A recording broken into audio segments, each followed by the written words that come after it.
Ustadz, bagaimana jika kita segan atau merasa tidak berani menasehati anggota keluarga yang lebih tua dari kita? Umumnya kita takut dimarahin atau dibentak balik. Pertama tentu yang membuat orang lunak dan dia akhirnya bisa menerima itu kalau kita menyampaikan dengan ilmu. Memang kita punya hujjah. Walaupun itu anak kecil, tapi kalau dia ngomong, cara ngomongnya teratur rapi, yang dia sampaikan benar, saya yakin akan didengar kok oleh orang-orang itu. Jadi kita harus punya ilmu. Yang kedua, punya adab dan tata krama dalam menyampaikan kasusnya. Kalau orang lebih tua, atasan, punya jabatan lebih tinggi walaupun lebih muda tapi dia lebih tinggi jabatannya, itu atau istri kepada suaminya, umumnya dilemparkan dengan pertanyaan. Jadi bukan kita malah menghardik kesannya ya. Jadi misal begini, seorang istri kalau mau menegur suaminya misalnya melakukan satu perbuatan, dia bisa menyampaikan bagaimana menurut kakak kah, abang kah, siapalah dipanggil suaminya, tentang seseorang kalau tidak sholat misalnya. Dalam agama seperti apa? Atau atasan, bagaimana menurut Anda kalau seandainya ada sebuah perusahaan, kemudian ya, umumnya pegawainya itu melakukan pelanggaran seperti ini. Bagaimana caranya Anda memperbaikin? Misal contoh ya, jadi lempar pertanyaan sebenarnya tujuannya untuk menegur dia, tapi dia nanti akan menjawab dengan dari diri dia sendiri. Biasanya itu retorika yang jadi ada adab-adab dan tata keramahnya untuk mengetahui. Yang ketiga, ketahuilah saudaraku, tugas kita cuma menyampaikan. Tugas kita menyampaikan. Jadi tidak ada unsur keharusan kita membuat dia terima. Dakwah itu targetnya penyampaian, bukan penerimaan. Ini fahami poin itu. Dan yang terakhir, ya, bisa menggunakan retorika ingkar mungkar dengan hati kalau memang takut, khawatir sekali. Yang penting jangan tidak ingkar mungkar, gitu kan? Itu yang penting. Dan ingat selalu diikuti dengan yang ma'ruf. Maaf, ana mau nanya seputar muamalah. Apakah dibolehkan dalam agama jika kita mempromosikan produk dagangan menggunakan foto artis terkenal atau mantan artis, memanfaatkan ketenaran mereka untuk difoto memegang produk kita seolah-olah sebagai testimoni ya, artis tersebut dikenal selalu tampil dalam acara kebaikan. Ya sebenarnya kalau dalam masalah promosi ya, Allahu alam, ini ada bahasan ulama, ada yang mengatakan boleh, tetapi tetap dalam koridor hal-hal yang dibolehkan secara umum atau tidak. Kalau misalnya yang dibolehkan itu seperti cuplikan misalnya, cuplikan gambar bergerak dan memang itu tidak ada. Misalnya seorang laki-laki, emang dia menggunakan baju koko, sarung dan seterusnya, umumnya berhubungan dengan dia lah gitu kan. Maka ini mungkin masih dibolehkan. Tapi kalau sudah ada foto yang harus dipajang, berhubungan dengan hukum yang lain, ya, berhubungan dengan masalah hukum syar'i yang lain. Ya. Jadi dilihat dulu keadaannya. Kalau misalnya bisa kita tidak melakukan itu jauh lebih baik, jauh lebih aman, gitu kan? Mungkin dengan cara promosi yang lainnya. Beberapa waktu lalu pada kajian YouTube pembahasan kitab Minhajul Muslim bab beriman kepada hari kemudian, Anda menyatakan bahwa ada beberapa malaikat yang tidak akan mati atas izin Allah, di antaranya Jibril alaihissalam, Mikail, Israfil, pemikul arsy-Nya Allah dan lainnya. Ana menemukan tafsir dari surah Az-Zumar karya Ibnu Katsir yang menyebutkan bahwa yang terakhir mati adalah malaikat pencabut nyawa, dan yang pertama dibangkitkan oleh Allah adalah malaikat peniup trompet. Terlampir kutipannya. Mohon penjelasan Ustaz.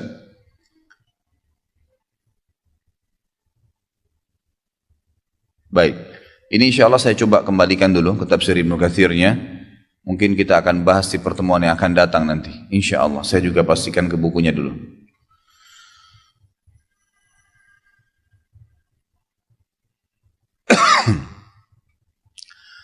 Ustadz, Anda juga menyebutkan dalam YouTube kitab Minhajul Muslim bab beriman kepada hari akhir bahwa dalam riwayat disebutkan surga diharamkan bagi semua nabi sampai Nabi Muhammad masuk ke dalamnya dan diharamkan kepada seluruh kaum sampai kaum Nabi Muhammad SAW masuk.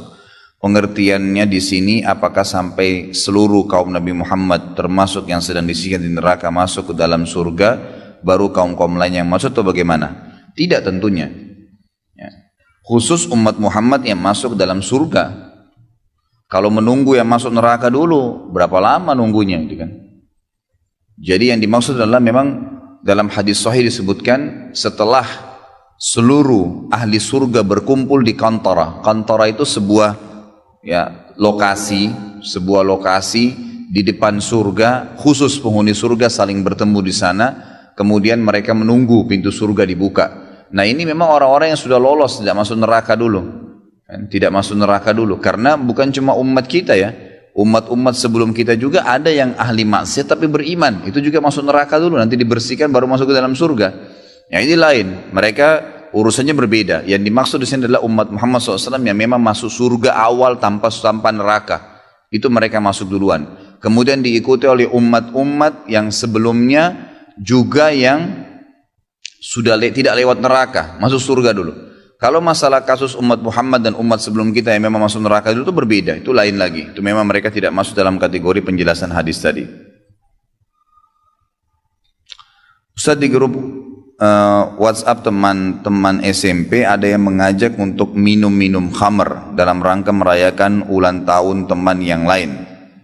Apa saya juga wajib ingkar mungkar dan kasih nasihat atau di dalam hati sudah cukup? Hati sudah cukup, tapi mestinya Anda nasihatin. Tinggal ketik, nggak bertemu sama orangnya, kenapa lagi? Apalagi yang mesti ditakutin?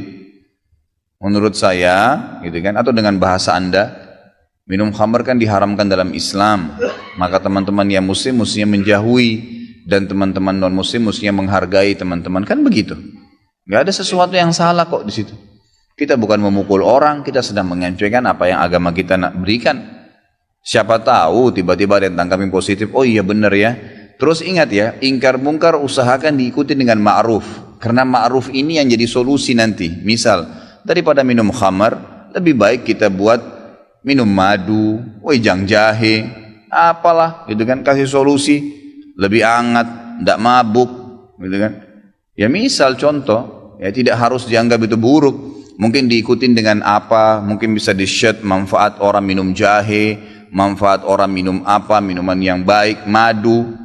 Bukan mustahil, siapa tahu orang baca subhanallah, bagi kita sederhana tapi bagi dia sesuatu manfaat yang besar, Allahu a'lam.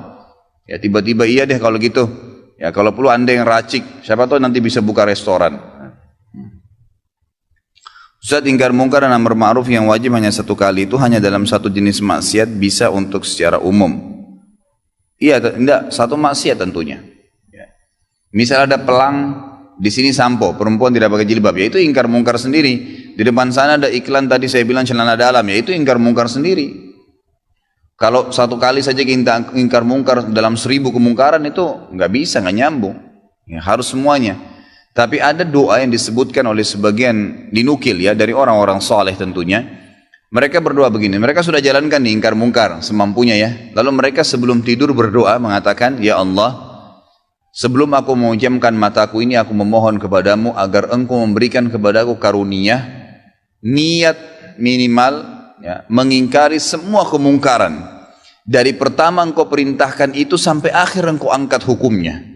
Dan ya Allah, aku meminta agar menyuruh kepada kebaikan, dari awal engkau perintahkan itu sampai akhir kamu angkat. Artinya walaupun saya belum lahir, kalau ada perbuatan mungkar tetap saya pungkirin. Minta dikasih pahalanya.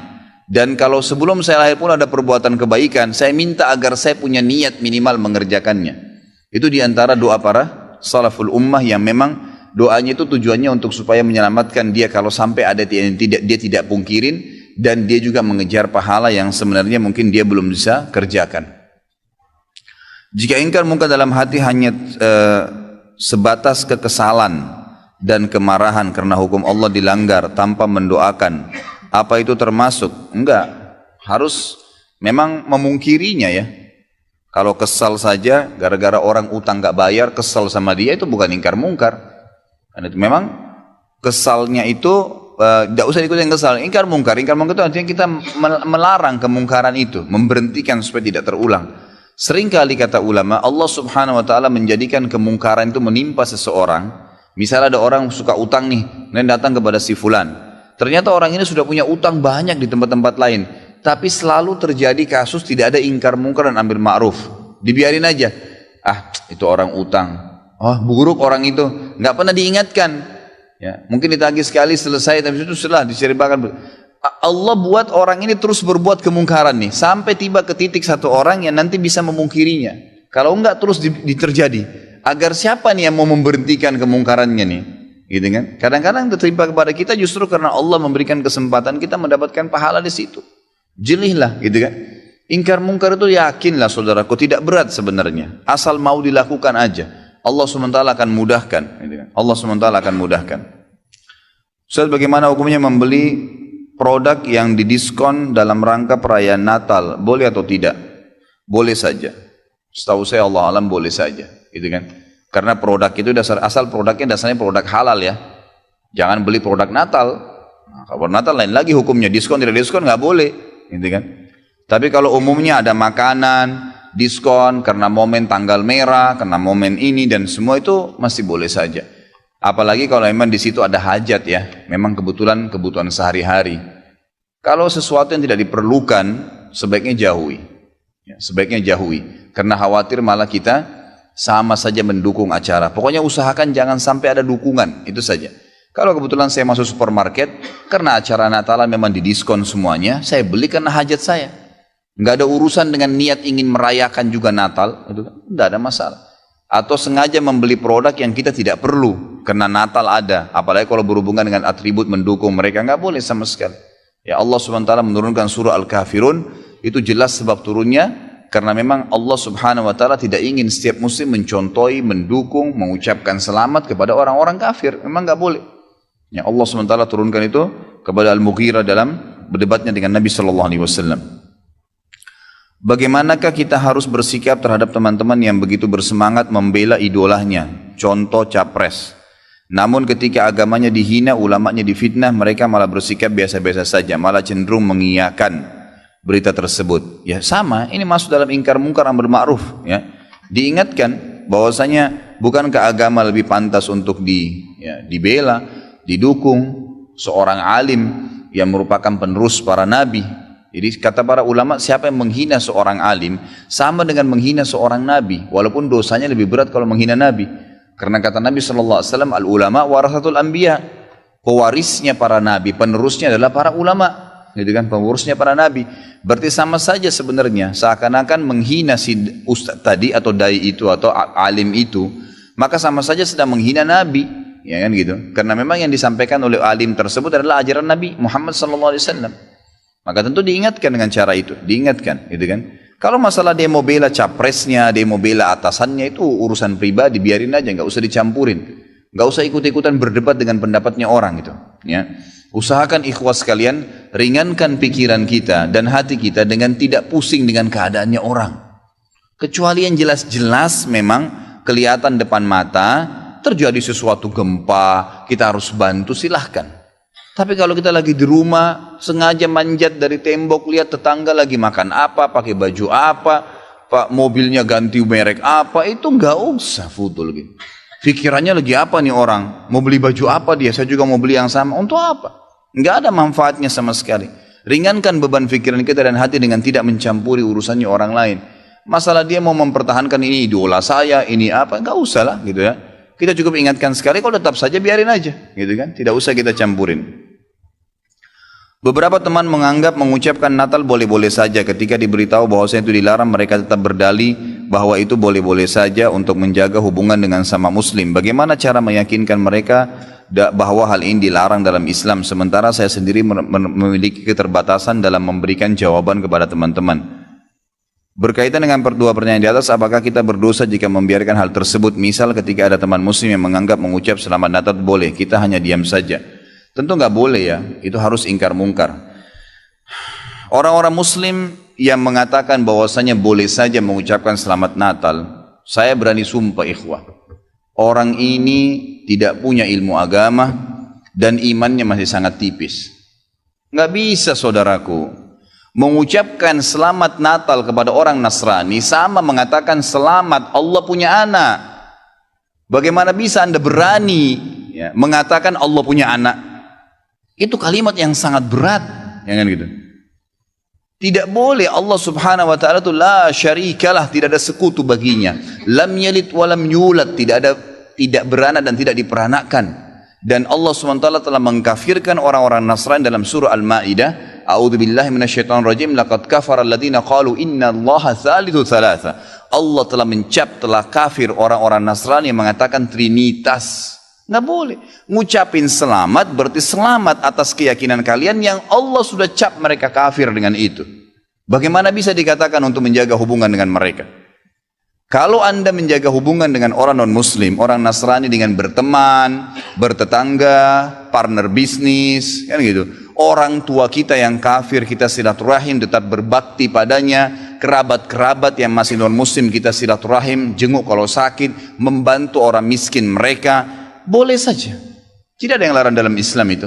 Tapi jangan sama sekali berhubungan dengan masalah keyakinan dan ibadah mereka. Nggak boleh memang dalam masalah ibadah. Allah mengatakan, ini tadi subhanallah saya pikir antum sudah tahu nih. Ya, makanya saya ulangin lagi sebab turunnya surah Al-Kafirun. Al-Mughirah telah datang kepada Nabi SAW mengatakan, wahai Muhammad, Mekah kita bagi dua saja. Sehari buat kamu, sehari buat kami. Kata Nabi SAW, saya belum faham, coba jelaskan lagi.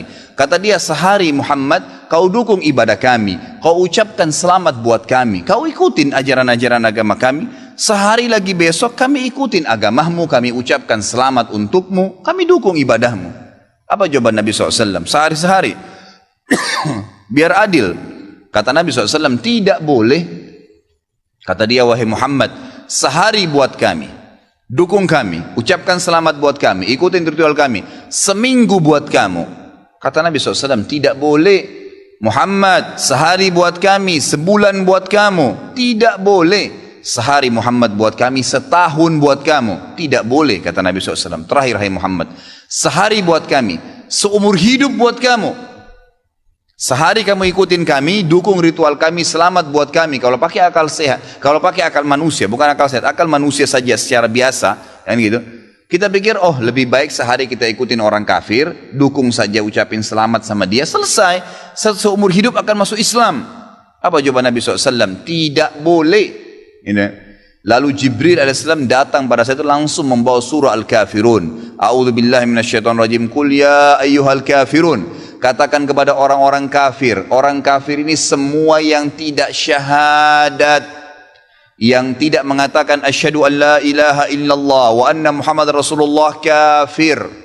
Jelas kafir, dan itu Allah yang mencap mereka kafir, gitu kan?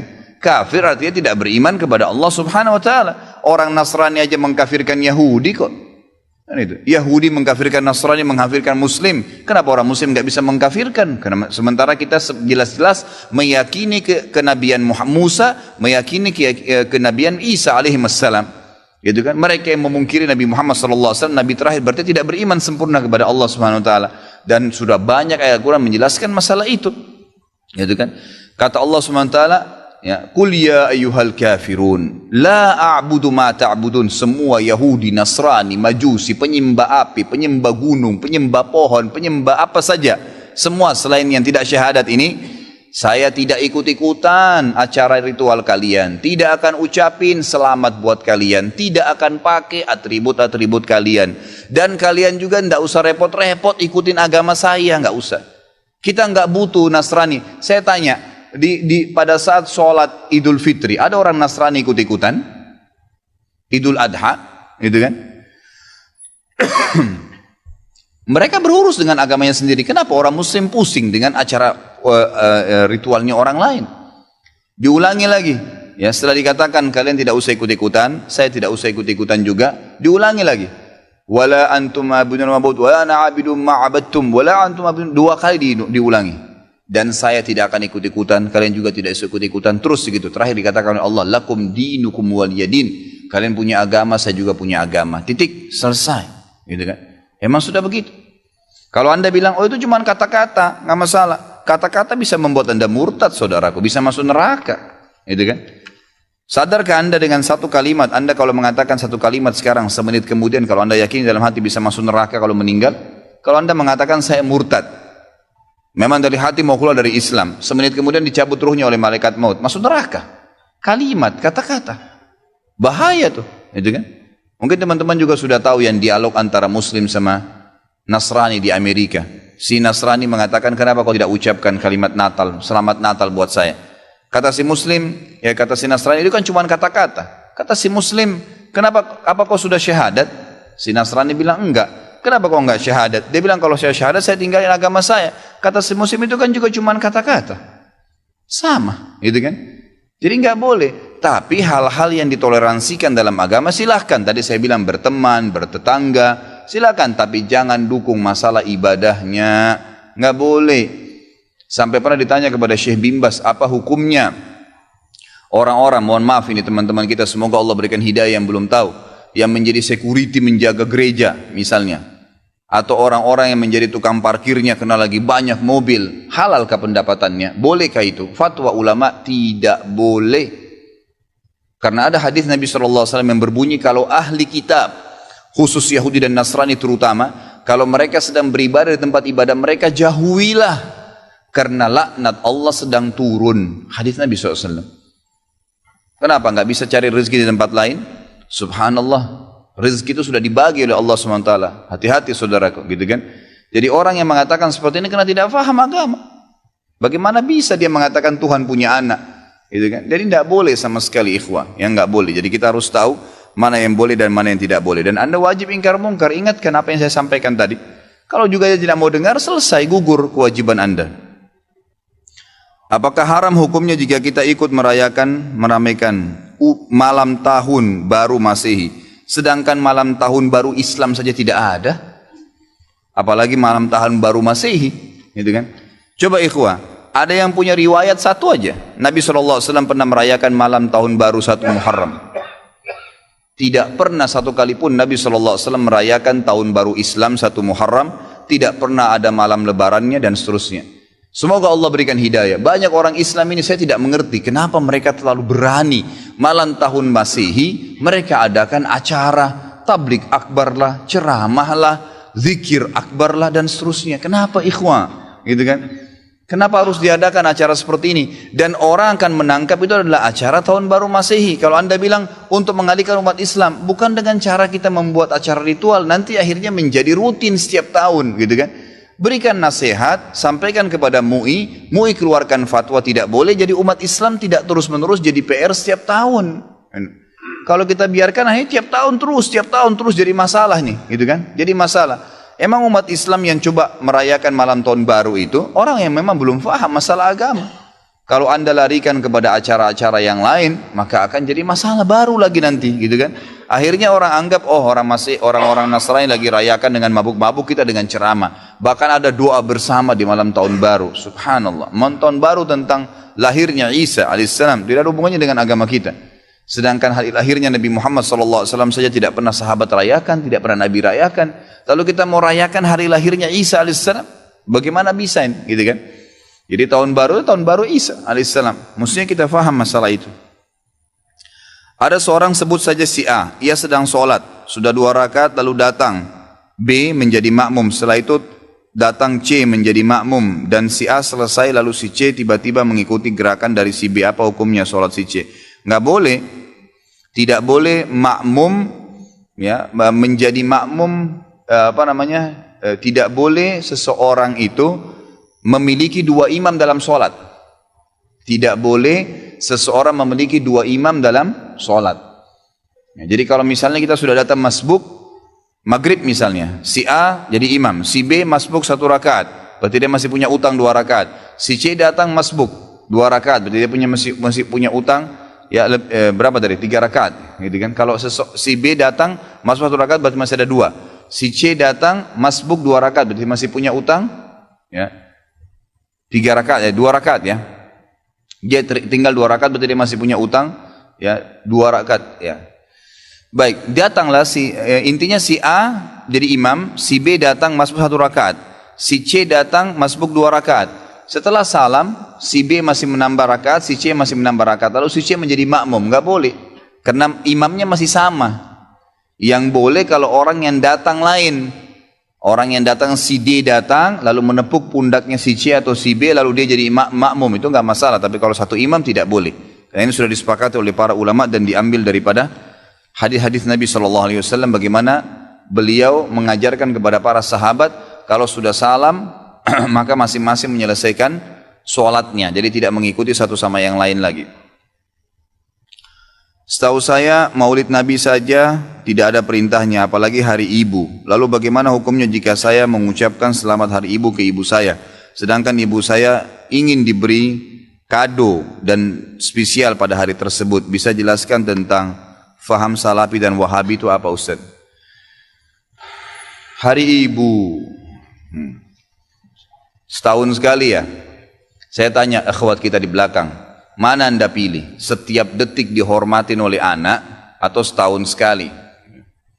Hari ibu itu ada kisahnya sendiri, itu hari Nasrani. Ya, banyak referensinya, malah kalau kita buka internet itu terlalu banyak. Apa sebabnya, apa kisahnya gitu kan. Di antaranya sudah sering saya sampaikan. Jadi ada banyak ibu-ibu juga yang sempat ribut di Amerika itu karena tidak pernah dikunjungi oleh anak-anaknya gitu kan. Sehingga mereka minta minimal setahun sekali pada saat sudah masuk pantu jompo, itu nggak ada lagi anaknya yang datangin. Maka mereka sampaikan kepada pemerintah Amerika untuk diadakan khusus tanggal biar hari ibu, biar mereka bisa datang melihat kami gitu. Karena kalau sudah kerja, kalau sudah balik, sudah disuruh kerja keluar rumah, lalu kemudian mereka mandiri, orang tuanya tinggal dimasukin panti jompo, sampai ada yang meninggal pun orang tua tidak diurus lagi. Ditelepon oleh panti jompo, ini orang tua kamu sudah meninggal, udah urus saja jenazahnya berapa biayanya, saya transfer, selesai. Ya. Nah maka karena itu mereka harusnya gitu kan, harusnya merayakan itu, mengadakan hari itu. Salah seorang syekh, saya lupakan, di Mesir, kemarin ada kisahnya dia tulis dalam sebuah buku. Kalau nggak salah pengalaman beliau pribadi. Satu waktu beliau lagi ke Jerman, kemudian jalan. Di pinggir jalan ada satu ibu, sudah sangat tua gitu. Ibu ini mau menyeberang jalan, tidak ada mobil yang berhenti kasih jalan. Sudah bungkuk pakai tongkat. Terus mobil lula lalang, tidak ada yang kasih jalan. Sampai kalau tidak salah dia bantu jalan, nyebrangin jalan gitu. Lalu dia bilang pada bukunya itu, mungkin ibu ini atau nenek ini pada saat dia masih muda, kalau dia jalan, semua mata akan melihat ke arahnya. Tapi begitu dia sudah tua begini, tidak ada yang mau kasih jalan aja, tidak ada yang kasih. Dan ini sangat berbeda kalau dalam Islam. Ya, dengan Islam itu tidak mengenal masa setahun sekali. Setiap saat seseorang itu sebelum ya orang tuanya lemah, sebelum tua pun sudah harus bakti. Dari dia masih kecil, kemudian sampai orang tuanya tua, sampai orang tuanya sudah mati, tetap disuruh berbakti. Ya, itu. Suruh berbuat baik, suruh kunjungin teman-temannya, suruh doain, suruh bersedekah, suruh haji dan umrah kalau dia sudah meninggal. Jadi bakti kepada orang tua itu tidak mengenal waktu. Ya, tidak mengenal waktu. Kalau ibu anda minta kado, jelaskan dulu. Bu, saya akan kasih kado. Ya. Tapi tidak ada hubungannya sama tanggal ini ya bu, karena ini adalah acaranya orang Nasrani. Ibu setiap saat minta apapun saya kasih. Ibu apapun yang ibu butuhkan selama saya mampu saya kasih. Sebagai bentuk perintah dari Allah bakti dengan ibu. Gitu kan? Jelaskan, berikan penjelasan. Itu termasuk amar ma'ruf dan nahi mungkar. Kalau masalah salafi, salafi itu diambil istilah sebenarnya. Teman-teman kita yang berdakwah sekarang di Indonesia ini berfaham sunnah. Termasuk mungkin pengajian kita ini seringkali dikatakan pengajian salafi, pengajian wahabi. Karena setiap kali dalam pengajian-pengajian ini kita selalu mengatakan salaf ummah. Ada orang-orang terdahulu sebelum kita dari kaum salaf ummah. Salaf ini yang telah mendahului. Itu yang dimaksud sahabat dan tabi'in. Itu yang dimaksud dengan kaum salaf. Ya, kaum salaf. Salaful ummah telah berkata seperti ini, para sahabat dan tabi'in. Nah, karena sering mengucapkan ada istilah salaf, dikatakan kelompok salafi. Padahal sebenarnya tidak ada kelompok ini gitu. Ya. Ini cuma istilah sebenarnya diistilahkan gitu kan. Karena ada keluar kalimat itu. Kalau Wahabi, Wahabi ini sebenarnya dulu pernah ada pemahaman keliru ya di Maroko, berfaham diistilahkan Wahabi. Itu di zaman mungkin masih sudah lama, mungkin zaman Abbasiyah. Kemudian dihancurkan oleh Khilafah Abbasiyah dan pemimpinnya sudah dibunuh, dihukum mati, udah habis gitu kan. Nah, pemahaman ini memang pemahaman yang tidak benar awalnya. Kemudian setelah ya, pemahaman Syiah banyak ya, diperbaikin, diluruskan di Jazirah Arab ya. Dan orang-orang Sunni banyak mengistilahkan ini Syiah. Hati-hatilah, orang Syiah itu mencaci maki, mengkafirkan para sahabat, kecuali Ali dan beberapa orang sahabat Nabi.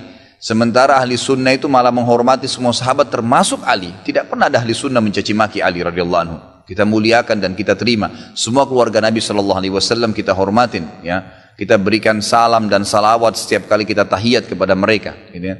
Nah, orang-orang Syiah yang tidak menerima selalu diserang oleh ahli sunnah, gitu kan. Karena kalau dikatakan sunnah, sunni dan syi'i, ya gitu. Sunni itu artinya orang yang mengikuti sunnah. Sebenarnya orang Syiah tidak mau istilah itu melengket pada kita, nggak mau. Karena kalau difaham pemahaman sunni, berarti orang-orang yang ikuti sunnah Nabi. Syiah berarti yang mengikuti pemahaman Ali, gitu kan. Seperti itu. Jadi pasti orang lebih cenderung memilih, oh berarti pemahaman sunni dong, ikuti Nabi. Yang ahli sunnah juga menghormati Ali, kok nggak ada masalah, gitu kan. Maka orang-orang Syiah mengeluarkan istilah Wahabi yang tadinya awalnya tidak baik nih, dilempar kepada orang-orang yang faham Sunni. Makanya orang-orang Syiah di Iran itu mengatakan Saudi negeri Wahabi, gitu kan. Maksudnya negeri yang menjalankan sunnah. Kalau dia bilang itu negeri pusatnya Sunni, orang-orang akan dukung pasti. Tapi kalau dikatakan negeri itu negeri Wahabi, orang akan berpikir apa nih Wahabi ini. Bisa saja orang kembali kalau baca sejarah ke histori buruk tentang kisah Wahabi yang awal tuh, yang memang tidak benar, gitu kan. Padahal tidak pernah sama sekali ada istilah Wahabi. Saya tinggal di Saudi, waktu saya mau berangkat pertama, subhanallah, tahun 90, sekolah di Madinah. Waktu itu masih kelas SMA ya. Kemudian ada teman-teman ayah saya ya, sempat mengatakan, nanti Khalid di sana ambil ilmunya, tapi jangan sampai kau jadi Wahabi. Saya berangkat terus terang, saya pikir Wahabi ini momok monster yang menakutkan. Setiap kali ada guru saya masuk, dosen saya masuk, saya selalu ini Wahabi nih, yang berjenggot ngomong apa nih Wahabi nih, gitu. Selalu begitu, gitu kan? Karena ayah saya seorang yang dikenal, gitu kan, seorang yang tokoh masyarakat di Makassar. Jadi pasti mereka tahu saya balik, saya akan gantikan beliau, minimal itu, gitu kan. Maka saya pun berhati-hati sekali. Subhanallah, mungkin 3 bulan sampai 6 bulan pertama itu semua momok yang kayak menakutkan. Tapi setelah saya muhasabah diri saya, enggak pernah orang-orang ini, enggak ada omongan kasar. Dan selalu yang keluar dari mulut mereka, qala Allah, qala Rasul. Allah berfirman, Rasulullah bersabda. Kalaupun dikuatkan, sahabat Abdullah bin Umar berkata, Abdullah bin Abbas berkata, selalu begitu. Tidak pernah ada, ini pendapat saya, oh ini pendapat Wahabi, enggak ada. Kalau orang Syiah selalu, kelompok Syiah, selalu digembar-gemborkan Syiah. Kita tidak pernah, tidak ada begitu. Lalu saya bilang, ini pemahaman yang salah. Kira-kira bagaimana caranya saya ambil ilmunya, saya enggak jadi Wahabi, ini bagaimana modelnya? Enggak bakal nyambung. Kalau emang ini dikatakan Wahabi, berarti pemahaman ini benar selalu kalau Allah, kalau Rasul. Dari mana nih? Lama kelamaan saya sampai S1 baru saya paham, oh ini istilah yang digunakan oleh orang-orang Syiah untuk menjauhkan orang bahkan dari pemahaman Sunni yang benar. Seperti itu. Kami setiap hari mendapat box makanan catering untuk makan. Dan usaha catering tersebut juga usaha salah satu keluarga karyawan kantor juga. Baru-baru ini anak baru tahu kalau rumah sang pemilik catering tersebut memiliki banyak sekali anjing, suka masak daging babi, dan pemilik cateringnya sendiri beragama Buddha. Yang ingin saya tanyakan adalah, apakah halal makanan yang setiap hari kami makan, Ustaz? Karena ada dalil haramnya memakan sembelihan selain ahlu kitab. Karena beberapa teman anak sudah mulai tidak memakan makanan tersebut dan saya baru-baru ini juga mengikutinya. Namun catering tersebut yang beragama Buddha terkadang ikut memasak masakannya, terkadang tidak. Dan sang ibu tersebut katanya adalah kepala keluarga di rumah, sedangkan suami dan anaknya yang karyawan kantor kami beragama Islam. Apakah mutlak kita tidak boleh memakan masakan orang musyrik walau masakan yang tidak disembelih, misalnya masakan seperti mie goreng? Mohon pencerahannya Ustaz. Yang pertama adalah makanan yang kita makan adalah satu kelaziman yang dibutuhkan oleh tubuh. Dan Allah subhanahu wa ta'ala dengan kemahamurahannya sudah memberikan kepada kita sinyal. Kalau kita makan, kapan itu? Kalau lapar. Dan pada saat kita sudah makan pun, Allah subhanahu wa ta'ala berikan sinyal. Kalau sudah kenyang, supaya tidak menambahnya. Artinya kapasitas perut kita ada. 1 piring, setengah piring, 2 piring maksimal sudah kenyang. Gitu kan? Makanan ini pun dikontrol oleh Allah subhanahu wa ta'ala. Yang masuk cuma boleh yang halal, nggak boleh yang haram. Dan itu tujuannya untuk menjaga kesehatan si hamba tersebut. Ya, karena semua yang haram pasti berefek negatif terhadap kesehatan seseorang, dan semua yang halal pasti berefek positif, gitu kan, pada dirinya atau pada tubuhnya. Juga sebagai bentuk ketaatan kepada Allah Subhanahu wa taala. Memakan masakan selain ahli kitab haram hukumnya. Haram hukumnya, gitu kan? Memang sudah begitu itlaknya jumhur ulama. Kalau ahli kitab masih dibolehkan. Ahli kitab masih dibolehkan, gitu kan? Ya. Jadi kalau yang saya tahu wallahu alam, masakan selain ahli kitab Yahudi Nasrani nggak dibolehkan. Ini yang saya ketahui sesuai dengan jabaran ulama dari surah Al-Maidah ayat 5. Tapi kalau anda mendapatkan pendapat dari para dai atau ustadz-ustadz kita yang lain mungkin jauh lebih tahu daripada saya, mengatakan itu boleh saja, anda menemukan dalil yang lebih kuat silahkan. Kalau saya beranjak daripada surah Al-Maidah ayat 5, Allah Subhanahu wa taala tidak hanya membolehkan makanan ahli kitab yang dimakan oleh kaum muslimin, dan tidak pernah ada ayat yang membolehkan memakan masakan orang musyrik, baik itu makanan sembelihan atau makanan yang lainnya, karena dikhawatirkan jangan sampai ada campuran-campuran yang haram, seperti misalnya beberapa ulama tabi'in, ya, Urwah bin Zubair, kemudian ada yang lainnya di antara tabi'in menukil atau dinukil tentang mereka tidak pernah memakan mentega yang dijual oleh orang-orang asli Persia yang belum masuk Islam, karena dikhawatirkan jangan sampai mereka mencampur dengan lemak hewan-hewan yang tidak dibolehkan dalam Islam, dan tidak diketahui masalah itu. Permasalahannya kalau masuk ke dalam tubuh kita sesuatu yang haram, tahu atau tidak tahu ada konsekuensinya, kan gitu. Tahu atau tidak tahu ada konsekuensinya. Tidak tahu lalu kita makan daging babi misalnya atau lemak babi atau sesuatu yang haram, tidak tahu, tetap kata ulama rentetan tidak diterimanya doa berlaku. Tapi Allah SWT akan memberikan kepada dia sinyal agar dia mengetahuinya. Tapi apakah dia dihukum oleh Allah SWT berdosa ke dia? Maka kalau tidak tahu tidak berdosa, tapi rentetan efek daripada itu ada. Kita minum racun, racun haram, kita nggak tahu kalau itu racun, minum, berdosakah? Nggak berdosa. Kenapa? Karena kita tidak tahu kalau itu racun. Tapi pertanyaannya, apakah berefek pada kesehatan kita? Tentu saja. Begitulah sesuatu yang haram, karena Allah haramkan karena berefek pada tubuh manusia, maka nggak boleh sama sekali. Dan jadi pertanyaan sekarang, seperti Indonesia ini wilayah yang sangat luas, mayoritas penduduknya muslim, kenapa harus makan orang non muslim, makanan orang non muslim? Lebih baik dijauhi. Dan masih banyak orang Islam, subhanallah, membeli makanan orang Islam berarti membeli makanan saudara kita muslim, memberikan manfaat. Paling tidak kalau uangnya nggak dipakai bangun masjid misalnya, maka mustahil dia pakai untuk bangun tempat ibadah orang non muslim kalau dia muslim, ya. Tapi kalau dia orang non muslim, wajar saja dia pakai bela agamanya, gitu kan? Jadi harusnya kita berpikir ke situ. Jadi saran saya, Allah alam, tinggalkan makanan itu. Kapasitas perut kita cuma 1-2 piring, masih bisa cari rumah makan yang lain, gitu kan? Lain kalau memang perut kita kapasitasnya 10 piring, 20 piring, Allah buat begitu dan yang disiapkan hanya 2 piring dan kita akan mati kalau tidak makan 8 piring tersisa, itu lain. Tapi kecil kapasitasnya, bisa beli makanan yang sudah jelas halal. Dan alhamdulillah di Indonesia MUI kita juga punya suara untuk mengumandangkan produk yang halal, maka nikmatin yang halal saja, ya, cukup dengan itu. Saran saya tinggalkan, Allahu alam. Teman Ana dulu pernah berzina dan sang lawan jenisnya hamil. Karena keluarga akhwat meminta pertanggungjawaban, maka dimintalah sang ikhwan untuk menikahinya.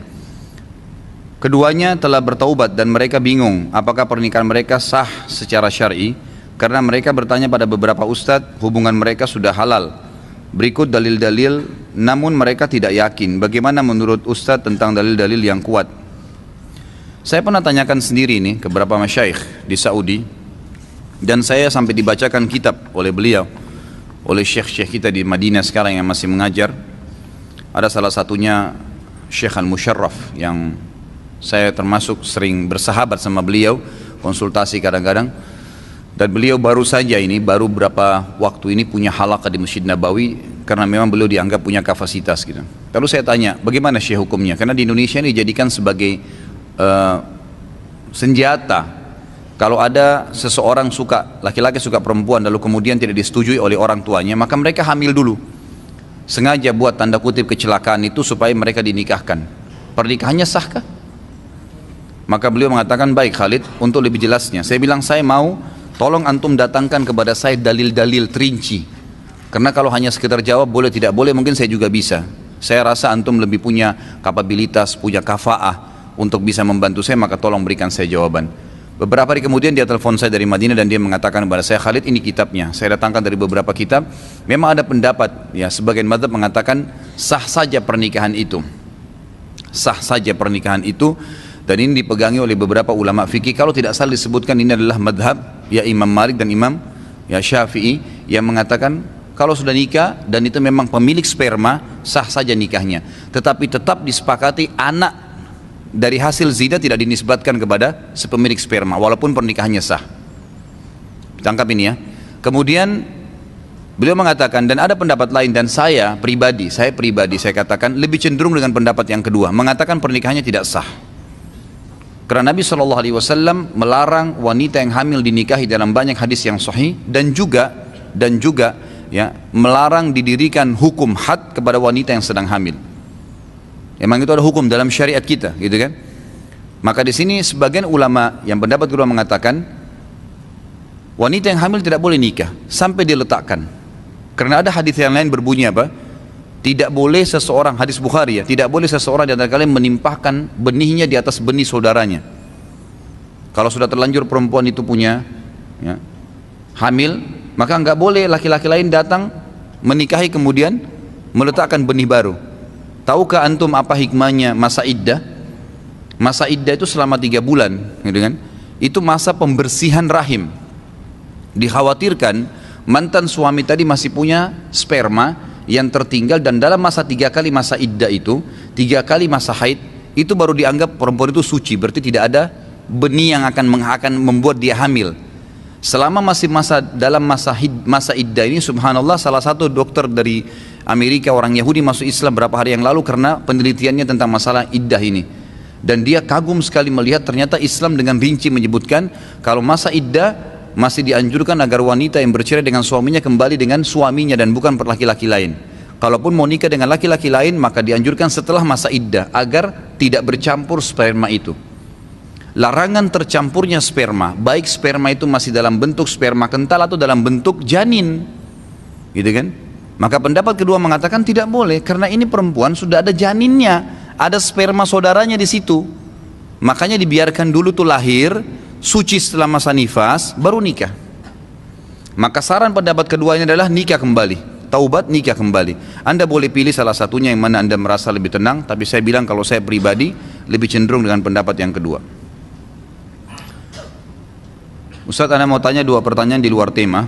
Untuk pembagian waris, di mana sudah sekian puluh tahun aset rumah atau tanah dibagi pada ahli waris yang saling sepakat dan tetap ada rincian harga saat itu dan dibagi berdasarkan tempat tinggal ahli waris, ada 5 anak. Di mana saat sekarang ada aset di luar pembagian tersebut laku terjual. Apakah untuk harga hitungan aset yang dulu dipatokan harga saat itu dengan harga saat sekarang, jika ahli waris akan menghitung dan membagi secara syar'i? Ada satu hal dulu saya titik beratkan di sini, ikhwas sekalian. Waris itu, warisan yang dibagi dari seseorang muslim yang mati atau muslimah yang mati, tidak ada hubungannya antara ahli waris mau dibagi sekarang kah, mau dibagi nanti kah, nggak ada hubungannya sama ahli waris. Ini bukan haknya ahli waris menentukan kita bagi sekarang atau tidak. Karena hukum Allah, kalau seorang muslim mati, muslimah mati, dibagi warisannya pada hari yang sama, pada waktu yang sama, pada pekan yang sama, nggak apa-apa ditunda berapa hari, tapi harus dibagi.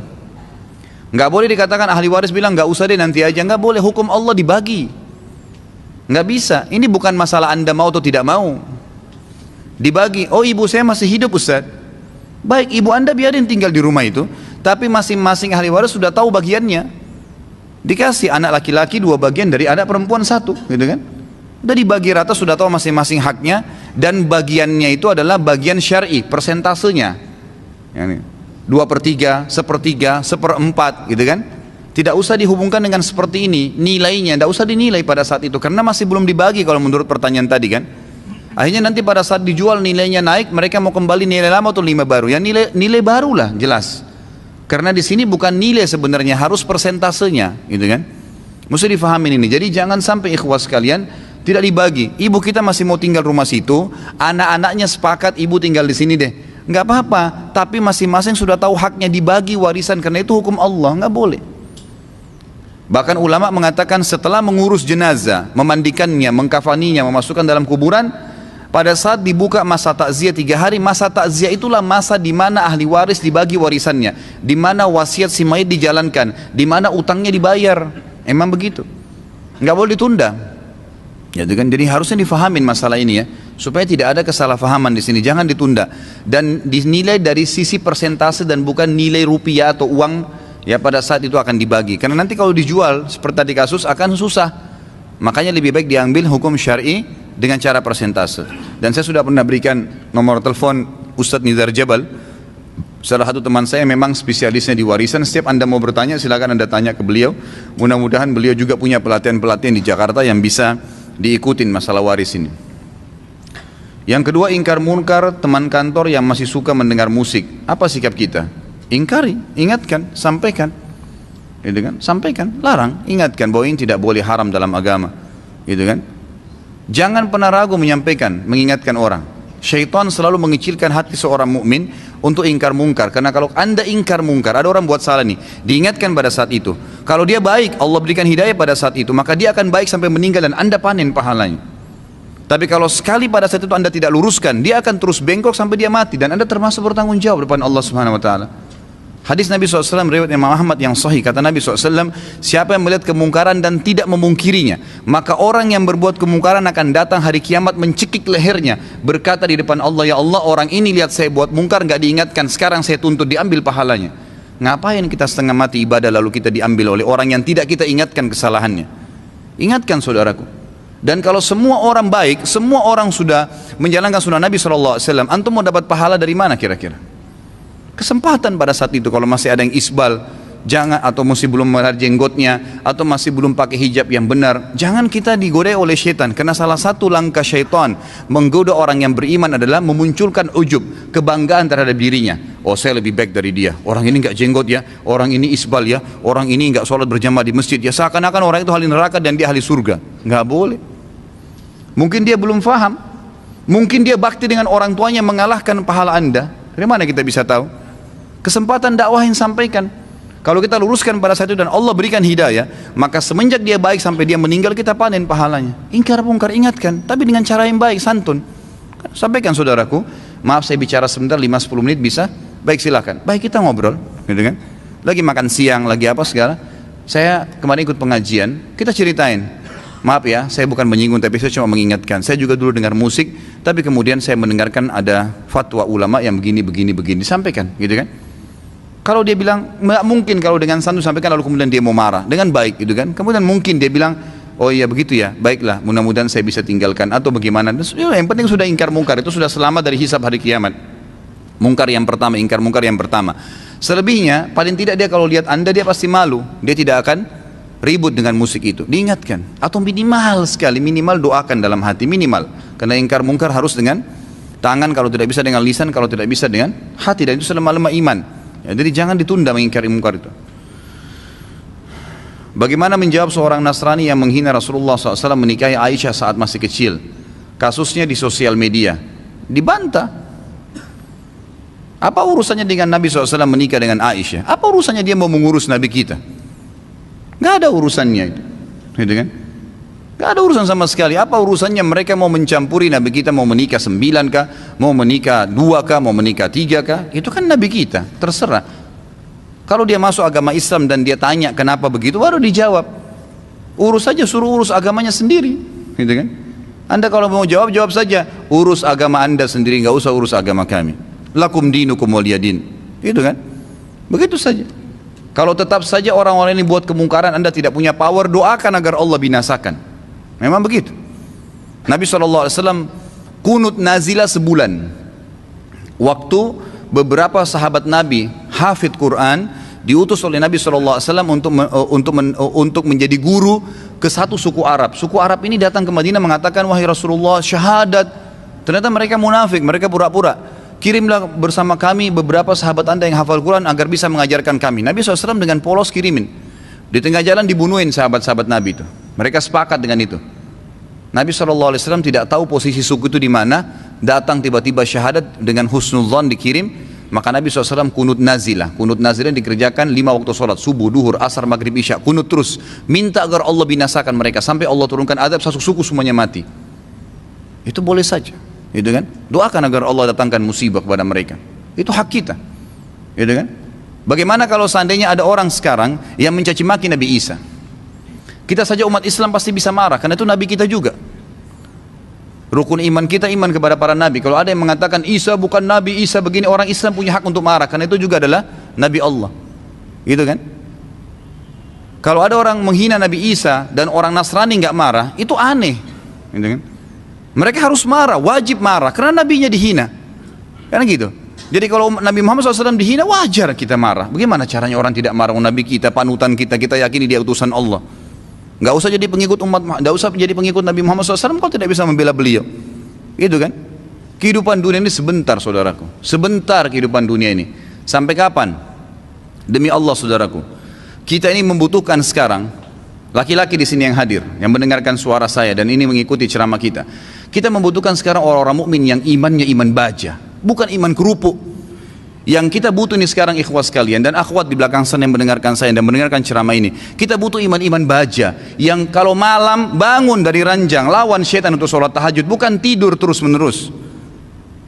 Kita membutuhkan iman baja ikhwas sekalian dan akhwat sekalian yang pada saat azan ke masjid, sholat, apapun tantangannya.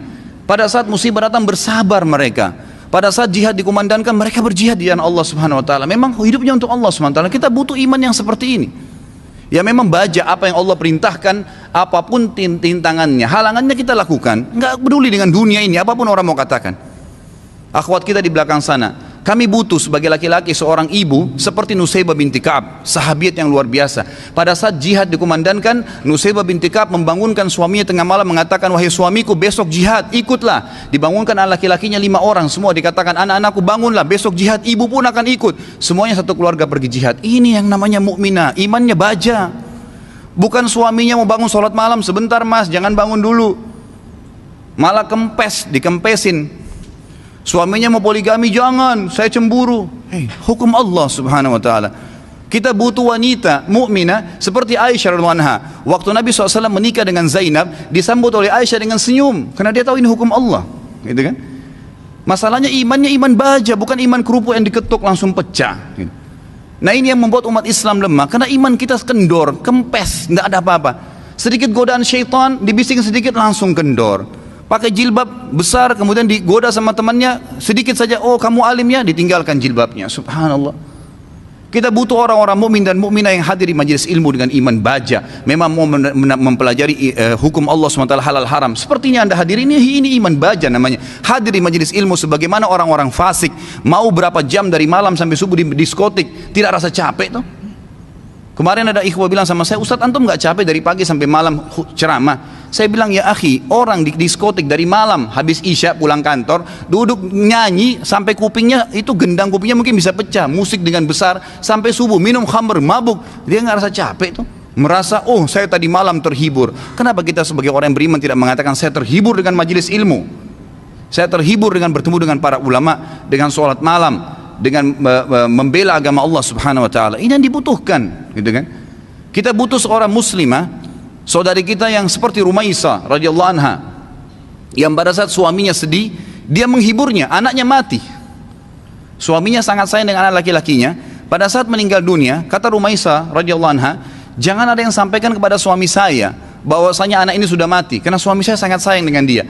Waktu suaminya pamit pergi ke masjid, sholat maghrib isya, pulang habis isya, Rumaisa berdandan, pakai minyak wangi, masak masakan yang enak sekali, lalu dilayani suaminya. Begitu pulang, suaminya diajak makan, digodain, dirayu sampai berhubungan badan. Setelah puas suaminya kenyang, biologisnya selesai. Perhatikan wanita mukminah yang faham di mana dia letakkan godaannya, imannya membawa dia bagaimana untuk bisa menghilangkan kesusahan suaminya, bukan jadi beban bagi suaminya. Dia mengatakan, wahai suamiku, dengan santun nih, anaknya mati, dia juga sedih sebenarnya, tapi bagaimana dia menghibur suaminya dan dia tahu ketaatan pada suaminya, ketaatan kepada Allah Azza wa Jalla.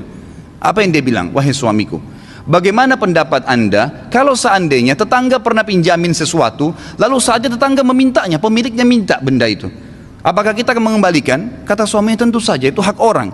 Kata Rumaisah dengan tenang, dengan sangat luar biasa kasih sayang sama suaminya, dia mengatakan, wahai suamiku, kalau begitu berharaplah pahala dari Allah, karena ya, Allah SWT yang menitipkan anak kita telah mengambilnya.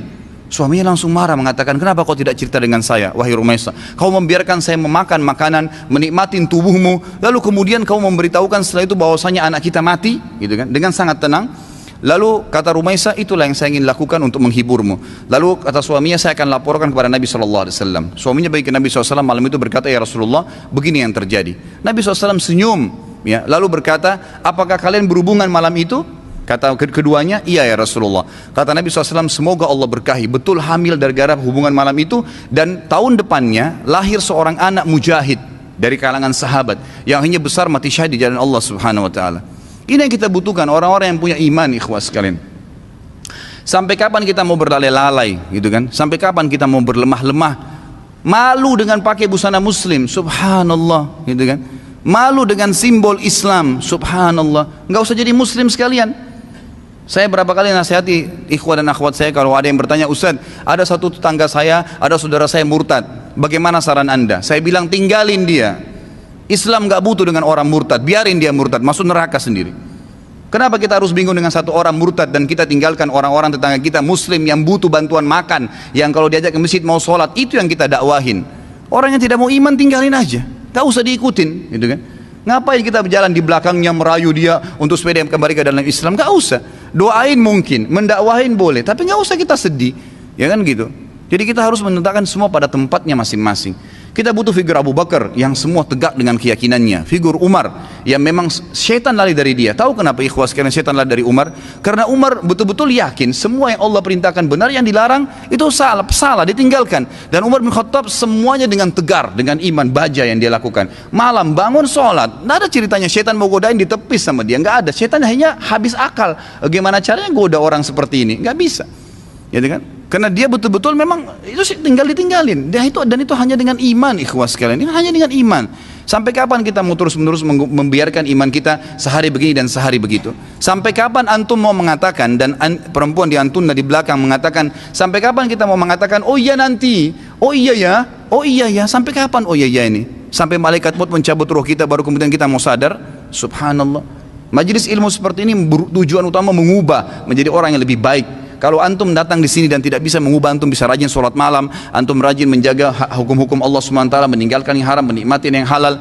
Perempuan-perempuan di sana di belakang, kalau anda datang ke sini tidak bisa mengubah, anda tutup aurat, anda lebih baik daripada sebelumnya, anda bisa mengatur, ya, menikmati apa yang halal, tidak memamerkan aurat anda di sana sini, maka jangan hadir. Karena majelis ilmu tujuannya untuk itu, melahirkan orang-orang yang imannya iman tegar, iman baja, yang memang tidak mudah goyah, ikhwas sekalian. Kadang-kadang subhanallah baru diminta waktunya untuk sholat malam, kita nggak mau bangun sholat malam. Bagaimana kalau diminta ditumpahkan darah jalan Allah Subhanahu Wa Taala? Sudah sulit, kan gitu. Baru diminta infak saja, sudah beragam macam bisikan syaitan, kita sudah mengiyakan bisikan syaitan itu. Bagaimana kalau diminta infak jalan Allah Subhanahu Wa Taala? Mengorbankan seluruh harta, pakaian kita bahkan kalau perlu dijual untuk itu. Ini semua karena cinta terhadap dunia yang berlebihan, Allah musta'an. Semoga Allah SWT yang di langit sana yang melihat kita ini menjadikan kita orang-orang yang terpilih di kalangan hamba-hambanya yang dipenuhi imannya dengan iman baja insyaAllah dalam hati dan meninggal dalam keadaan syahid. Ya Allah, saya meminta kepadamu atas namamu yang maha mulia agar engkau menjadikan aku secara khusus dengan keluargaku, ya Allah, semuanya mati syahid di jalan Allah dan semuanya memiliki iman-iman yang baja dari keturunan dan seluruh istri dan anak-anakku dan juga semua yang hadir di sini, ya Allah. Semoga engkau berikan apa yang terbaik dari hamba-hambamu. Jadi mudah-mudahan kita tidak termasuk orang-orang yang lemah dan orang-orang yang sama sekali meninggal dalam kondisi nanti menyesal, oh kenapa ya, oh seandainya ya, sudah nggak ada gunanya ikhwah. Sekarang saatnya berubah. Tentang hadis Adi bin Hatim radhiyallahu anhu yang Rasulullah SAW mengatakan rahib dan pendeta sebagai Tuhan yang disembah orang Nasrani karena pendeta tersebut menghalalkan yang haram dan mengharamkan yang halal. Lalu bagaimana dengan DPR yang membuat undang-undang yang menghalalkan haram? Apakah mereka juga arbab min dunillah? Ya. Kalau dikatakan arbab min dunillah, arbab ini sebenarnya jamak daripada ya, rahib yang memang berarti pendeta, gitu kan? Kalau orang-orang DPR tidak dikatakan, kalau dia muslim tidak dikatakan pendeta. Tapi kalau mereka menghalalkan apa yang Allah haramkan atau sebaliknya, menghalalkan apa yang Allah haramkan, ya, atau menghalalkan apa yang Allah halalkan, maka ini sudah kufur. Salah satu yang membatalkan keislaman seseorang adalah mengharamkan apa yang Allah halalkan atau sebaliknya, ya, mengharamkan apa yang Allah halalkan atau menghalalkan apa yang Allah haramkan. Ini bisa kufur. Maka hukum syariah adalah mereka sampai pada tingkat kufur. Ya, memang kufur, dan itu harus mengulangi syahadatnya. Ada 10 hal yang membatalkan keislaman, diantaranya adalah perilaku tadi. Jadi harus hati-hati memang, kita ingatkan mereka. Kalau mereka tidak mau, berarti itu hukumnya sudah hukum batal keislamannya. Hadis man ata arrafan fasa'alu an syai'in lam tuqbal salahu salatun arba'ina laila. Bagaimana penjelasan hadis ini? Siapa yang mendatangi dukun atau peramal, penyamun dan bertanya padanya, tidak akan diterima salatnya 40 malam. Lalu yang disebut dengan arrafan di sini, apakah hanya sebatas dukun paranormal atau juga termasuk orang-orang yang mengaku bisa melihat hal gaib, indigo, dan yang dianggap masyarakat sebagai wali? Semua arraf itu semua dukun, semua peramal, semua penyamun. Indigo itu menyamun, masuk dalam bab penyamun, mengaku punya indera keenam dan seterusnya, semua sama. Kalau dia faham itu dan dia mengajak orang untuk, dan kita sengaja bertanya, maka sama hukumnya, tidak diterima sholatnya 40 hari ke belakang. Jadi sebaiknya memang harus dijauhi. Allahu a'lam. Jihad yang seperti apa yang harus dilakukan di Indonesia? Apa yang harus kita lakukan jika ada pembongkaran masjid dengan alasan penataan kota? Jihad di Indonesia adalah yang sekarang ini. Hadis Nabi SAW, hadis riwayat Imam Ahmad sahih. Kata Nabi SAW, afdalul jihad qaulul haq inda imam al-jair. Jihad yang paling afdal, ya, pada saat tidak lagi ada peperangan, maka adalah jihad perkataan benar di depan pemimpin yang keliru. Jadi kalau ada pemimpin yang keliru, kita ingatkan, ya, sampaikan apa adanya.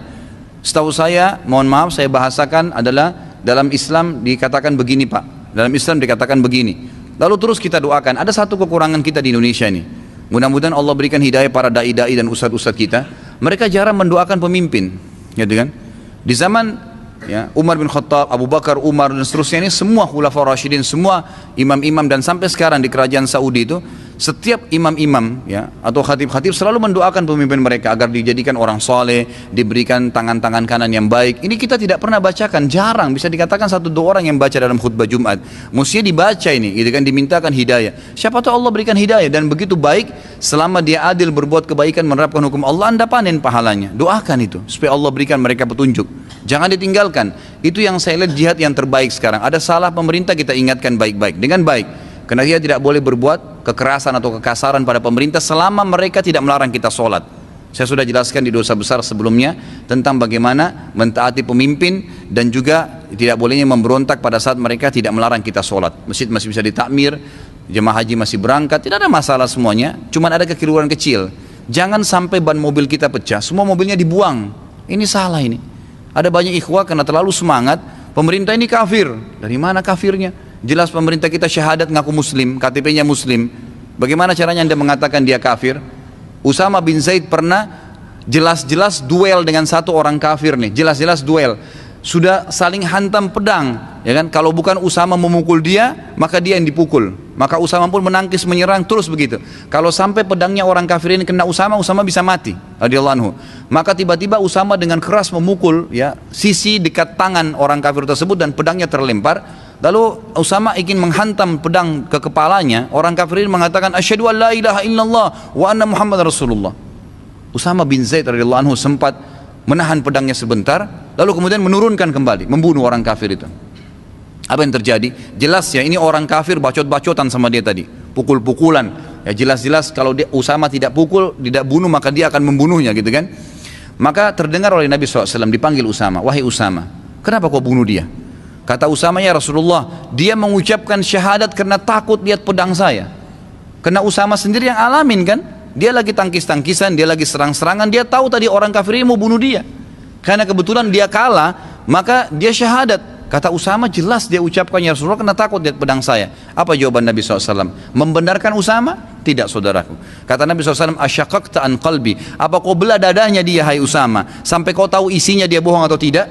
Lalu kata Usama, Nabi SAW ulangi lagi, asyakakta an qalbi, apa kau belah dadanya hai Usama sehingga kau tahu isinya dia bohong atau tidak? Diulangi lagi, asyakakta an qalbi, hai Usama, apa kau belah dadanya sehingga kau tahu dia benar atau tidak? Terus kata Usama, Nabi SAW ulangin sampai saya berharap mati saya masuk kuburan dan saya mati, tidak keluar lagi karena takutnya dengan kesalahan tersebut. Dan semenjak itu kata Usama, saya tidak berani mengangkat senjata di depan seorang muslim. Ini jelas orang kafir yang bacot-bacotan pedang mau membunuh tapi dia sempat syahadat, maka hukumnya hukum zahir.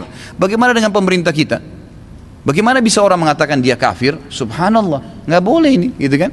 Nggak boleh. Jadi kita jihadkan di sini adalah kita kumandankan atau luruskan kesalahan yang ada. Kalau seandainya umat Islam diganggu, ya, memang umat Islam dihina. Tadi saya berikan contoh, muslimah dicoreng kehormatannya, Quran diinjak misalnya, apalah ya, diganggu kehormatan muslim, itu lain. Kita punya hak untuk membela.